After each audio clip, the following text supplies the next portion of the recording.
ফিরে এলাম বিরতির পর। ৫৭টি দেশে বিনা ভিসায় ঘুরতে যাওয়ার ছাড়পত্র মিলল ভারতীয়দের ক্ষেত্রে। এবং এক্ষেত্রে একদিকে সেই সমস্ত দেশের অর্থনৈতিকভাবে যেরকম তারা উন্নতি হতে পারবে, তার সঙ্গে ভারতীয়দের ক্ষেত্রে ভিসার যে মেয়াদ সেক্ষেত্রে সেটি লাগছে না ৫৭টি দেশের ক্ষেত্রে। কিন্তু কোন কোন দেশ এই তালিকায় রয়েছে তা আমরা জানবো বিস্তারিতভাবে। তারই আগে জানিয়ে রাখি, পাসপোর্ট সূচকে ভারতের উন্নতি ইতিমধ্যেই এবং বিপুল পর্যটকদের কথা মাথায় রেখেই কি এই সিদ্ধান্ত, প্রশ্ন উঠেছে ইতিমধ্যে। কথা বলে নেবো আমাদের প্রতিনিধি শতাব্দী দেবনাথ জুড়ে গেছে টেলিফোন লাইনে। শতাব্দী, ৫৭টি দেশে বিনা ভিসায় ঘুরতে পারবেন ভারতীয়রা, কোন কোন দেশের ক্ষেত্রে এই ছাড়পত্র মিলল? দেখো, প্রথমত আমি যদি 2022-এর কথাই বলি, সেক্ষেত্রে কিন্তু 2022 সালে যে তালিকা প্রকাশ করা হয়েছিল, সেই ক্ষেত্রে দেখা গিয়েছিল যে 87তম স্থানে ছিল ভারত। এবং সেক্ষেত্রে বলা যায় যে বছর ঘুরতেই কিন্তু ক্রম তালিকায় আবারও প্রকাশ করা হয়েছে, এবং সেই সাথে এই ক্রম তালিকা অনুসারে বলা যায় যে 80তম স্থানটি পেয়েছে ভারত। তবে এবার প্রকাশিত করা হয়েছে যে কোন দেশের পাসপোর্টের জোর কতটা বেশি।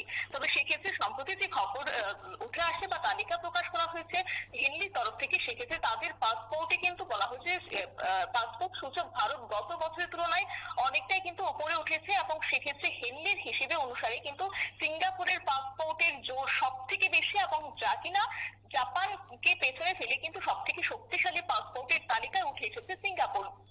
তবে পিছিয়ে নেই ভারতের পাসপোর্টও, অর্থাৎ ভারতীয় পাসপোর্টের জেরে কিন্তু আজকের দিনে ৫৭টি দেশে বিনা ভিসায় কিংবা সেখানে পৌঁছে ভিসা অন অ্যারাইভেল ভ্রমণ করতে পারবেন যে কেউই। তবে সেক্ষেত্রে ভিসা অন অ্যারাইভেল বলতে বোঝায় যে যেসব দেশে আগাম ভিসা না করেই যাওয়া যায়, সে দেশের বিমানবন্দরে পৌঁছানোর পর ভিসা করিয়ে কিন্তু নিতে হয়। অর্থাৎ আগে থেকে ভিসার ঝঞ্ঝাট ছাড়াই কিন্তু ৫৭টি দেশে কিন্তু ঘুরে নিতে পারবেন ভারতীয় পাসপোর্টের জেরে।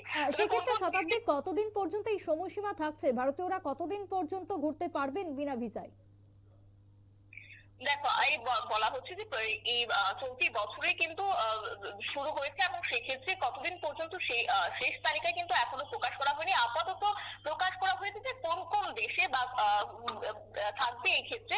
তবে সেক্ষেত্রে জানিয়ে রাখি কোন কোন দেশে যাওয়া যাবে বিনা ভিসা ছাড়াই। সেক্ষেত্রে বলা হচ্ছে যে Barbados, Bhutan, Bolivia, British virgin দ্বীপপুঞ্জ, বুরুন্ডি, কম্বোডিয়া, কেপ ভার্ডে দ্বীপপুঞ্জ, কোমোরো এবং দ্বীপপুঞ্জ, এবং সেক্ষেত্রে মার্শাল দ্বীপপুঞ্জ, মরিটানিয়া, মরিশাস, মাইক্রোনেশিয়া, এবং সেক্ষেত্রে Somalia, Sri Lanka, Saint Kitts and Nevis, Saint Lucia, Saint Vincent এবং তানজানিয়া, থাইল্যান্ড ইত্যাদি দেশগুলির কথাই কিন্তু বলা হচ্ছে। তবে সেই ক্ষেত্রে কিন্তু আরেকটি বিষয় রয়েছে যে ১৭৭টি দেশে যেখানে যেতে গেলে বা ঢোকার জন্য কিন্তু ভারতীয়দের ভিসা প্রয়োজন। তবে সেক্ষেত্রে জানানো হচ্ছে যেমন চীন, জাপান, রাশিয়া, ব্রিটেন, ইউরোপিয়ান ইউনিয়নের যে দেশগুলি রয়েছে, সেই ক্ষেত্রে ঢোকার জন্য কিন্তু ভারতীয়দের ভিসা লাগবে।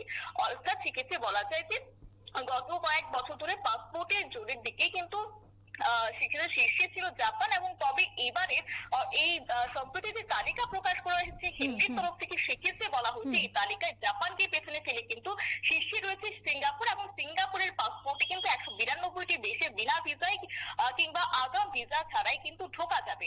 এবং সেক্ষেত্রে এবারে ভারতবর্ষ কিন্তু ৮০তম স্থানে রয়েছে বলেই খবর। সুপ্রীতি, বেশ, ধন্যবাদ শতাব্দী। কথা বলছিলাম আমাদের প্রতিনিধি শতাব্দী দেবনাথের সঙ্গে। তবে এই মুহূর্তে ভারতীয়দের জন্য ঘুরতে যাওয়ার ক্ষেত্রে যদি ভেবে থাকেন কোথায় যাবেন, তাহলে সেক্ষেত্রে ডেস্টিনেশন হওয়া উচিত বিদেশ। কারণ ৫৭টি দেশ যে তালিকা ইতিমধ্যে আমাদের প্রতিনিধি তুলে ধরলেন, সেই ৫৭টি দেশে ঘুরতে গেলে ভিসা লাগছে না। তাই এখন ঘুরতে যাওয়ার জন্য ডেস্টিনেশন বিদেশ হওয়ায় একমাত্র ঘুরতে যাওয়ার জায়গা হওয়া উচিত বলে মনে করছেন অধিকাংশ মহল।